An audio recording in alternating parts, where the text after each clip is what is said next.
Hello everyone, this is Monica. ये है class 6 की मैथ्स की क्लासेस। चैप्टर है chapter number 1, knowing our numbers.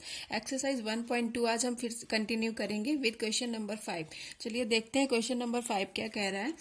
Question number 5 है, find the difference between the greatest number and the least 5 digit number that can be written using the digits 6, 2, 7, 4, 3 each only once.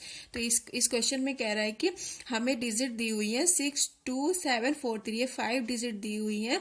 इनसे greatest number find करना है और एक least number find करना है और उनका हमें डिफरेंस बताना है। और ये जो ग्रेटेस्ट और लीस्ट नंबर ये जो बनेंगे, ये सिर्फ इन डिजिट्स को सिर्फ ओनली वंस यूज करके इन डिजिट्स को सिर्फ एक बार यूज करना है। एक को सिर्फ एक बार यूज करना है। जैसे 6 है, 6 को एक बार यूज करना है, 2 को एक बार यूज करना है। ऐसे नहीं कि 6, 6, 6 और 2, 2, मतलब ऐसे नहीं करना है। चलिए तो स्टार्ट करते हैं। सबसे पहले हम क्या करेंगे, इसका एक ग्रेटेस्ट नंबर फाइंड कर लेंगे। तो चलिए लिखते हैं ग्रेटेस्ट नंबर। इसका जो ग्रेटेस्ट नंबर बनेगा वो कैसे बनेगा, जो ग्रेटेस्ट नंबर बनेगा तो उसमें सबसे पहले जो इनमें से जो हमें डिजिट दी हुई है उसमें सबसे बड़ी डिजिट सबसे पहले लिखेंगे तो ग्रेटेस्ट नंबर बनेगा 7। फिर उसके बाद जो उससे छोटी डिजिट होगी उसको लिख लेंगे 7, 6, देन 4, देन 3, देन 2। तो सबसे बड़ी डिजिट, देन उससे छोटी, देन उससे छोटी, देन उससे छोटी, देन सबसे छोटी डिजिट। तो ये ऐसे करके हमने ग्रेटेस्ट नंबर बना लिया और हर एक डिजिट को एक बार यूज करना था, इसलिए सारे इसमें 7, 6, 4, 3, 2 को सिर्फ एक बार ही यूज किया है। एंड लीस्ट नंबर क्या होगा, जो सबसे स्मॉलेस्ट नंबर इन डिजिट से बनेगा। तो चलिए सबसे स्मॉलेस्ट नंबर देख लेते हैं क्या बनेगा। तो स्मॉलेस्ट सबसे लीस्ट नंबर बनाने के लिए क्या करेंगे कि हम सबसे स्मॉल डिजिट सबसे पहले लेंगे, इसलिए तो हमारी सबसे स्मॉल नंबर बन जाएगा। तो सबसे पहले स्मॉल क्या है 2, देन इससे greater 3, then 4, then 6 and then 7। ये आपकी सबसे ग्रेटेस्ट नंबर बन गया, ये बन गया आपका smallest number. Now we have to find out the difference between them. So difference find out करने के लिए क्या करते हैं, डिफरेंस फाइंड आउट करने के लिए इनको हम कर देंगे माइनस कर देंगे। माइनस करने पे इनको क्या आ जाए, यहाँ पे क्या आ जाएगा 5 and 2, this 9, then 6 and this 5 का जब माइनस करेंगे तो आ जाएगा 56,925। ये हो जाएगा आपका answer. Now let's come to the question number 6। Question number 6 कह रहा है, A machine on an average manufactures 2,825 screws a day. How many screws did it produce in the month of January 2006? तो ये कह रहा है कि एक मशीन है वो on an average 2,825 screws produce करती है। एक दिन में जो उसका प्रोडक्शन है वो 2,825 है और कह रहा है कि टोटल जनवरी मंथ में वो कितने स्क्रूज प्रोड्यूस करेगी। तो इसके लिए क्या करेंगे कि जो एक दिन का प्रोडक्शन है जो आपका हो गया 2,825, उसको टोटल जनवरी मंथ में कितने डेज हो जाएंगे। जनवरी मंथ में होते हैं 31 डेज, तो टोटल जनवरी मंथ के जितने डेज होंगे उसके साथ मल्टीप्लाई कर देंगे तो इसका सोल्यूशन आ जाएगा। चलिए इसको सॉल्व करते हैं। तो लिख लेते हैं कि screws manufacture in 1 day. 1 day का मैन्युफैक्चर कितना, 2,825 स्क्रूज इतना। एंड अब लिख लेते हैं कि टोटल स्क्रूज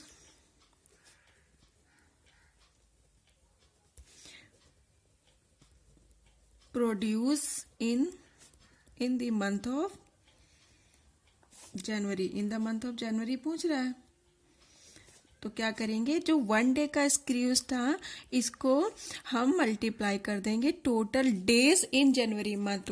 डेज कितने होते हैं 31। इसका एक फॉर्मूला भी मैंने आपको बताया था, जैसे जून, नवंबर, अप्रैल, सितंबर, ये जो आपके होते ये 30 के होते हैं और जो आपकी फैब होती है वो होती है आपकी 28 या 29 डेज की। जून, नवंबर, अप्रैल, सितंबर ये आपके 30 डेज के होते हैं। फेब होती है 28 या 29 डेज की।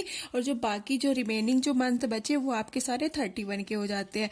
तो जो जनवरी हो गया आपका हो जाएगा 31 डेज का। चलिए इसको मल्टीप्लाई कर लेते हैं। और इसके लिए और भी इसके मेथड मैंने बताया था, इसका एक मैंने फुल वीडियो बनाया है, वो जाके आप देख सकते हैं।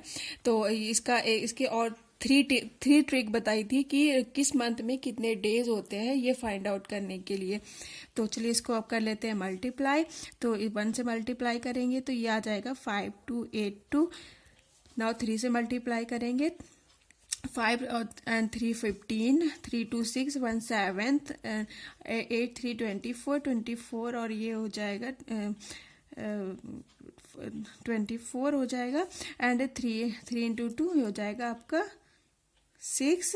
और जो 2 इसका क्या बचा था वो ये टोटल हो जाएगा 8।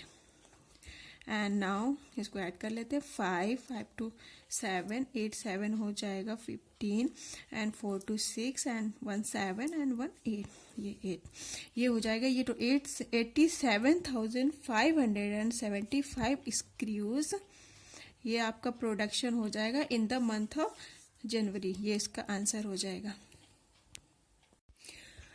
चलिए अब कर लेते हैं क्वेश्चन नंबर 7। क्वेश्चन नंबर 7 है, अब merchant had ₹78,592 with her.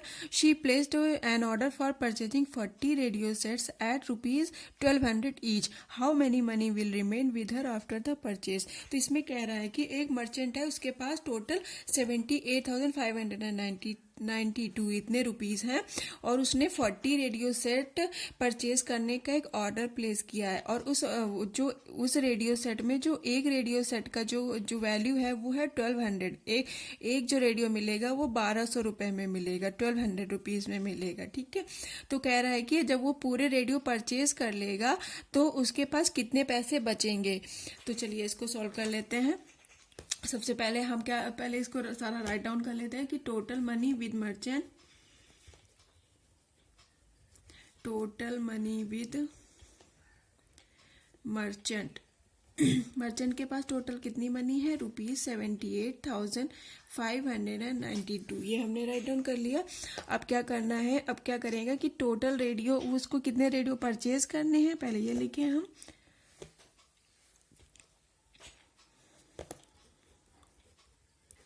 total radios she has to purchase, total radio she has to purchase equal to 40। अब क्या है कि अब हमें हाँ और क्या दिया हुआ है कि वन रेडियो कॉस्ट है आपकी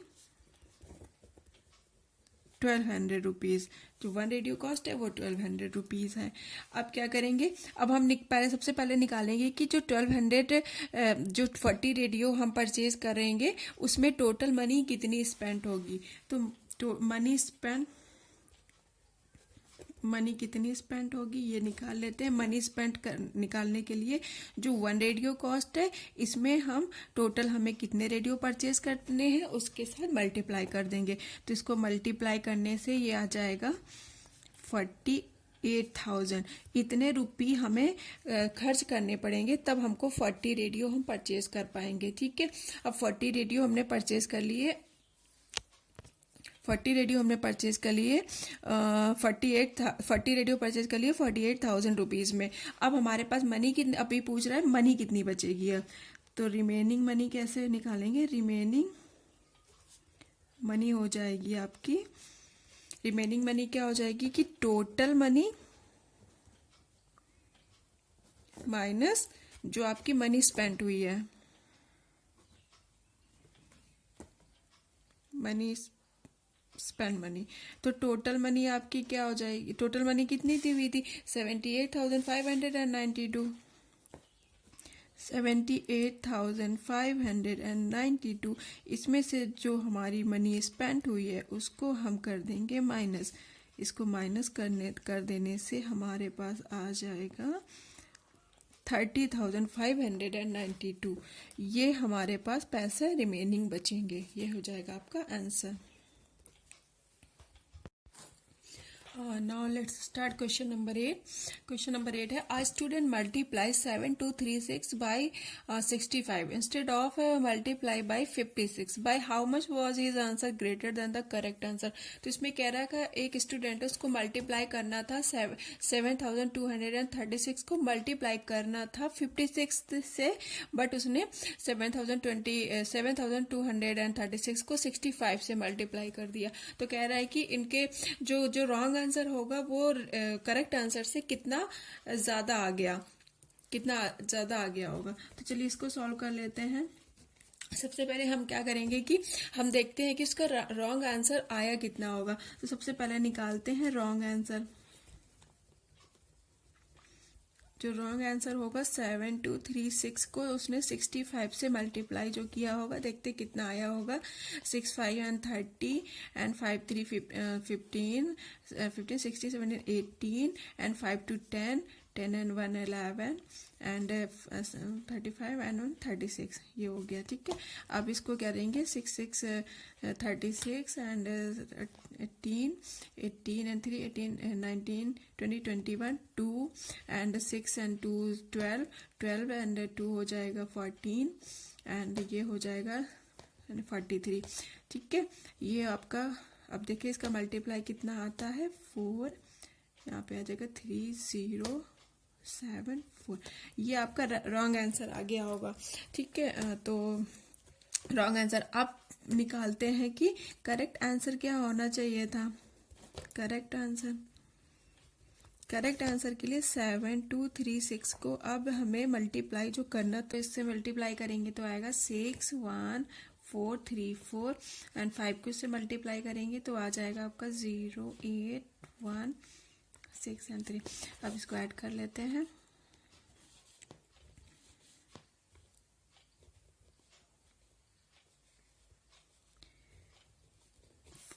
इतना ये आ गया, आपका करेक्ट आंसर आ गया.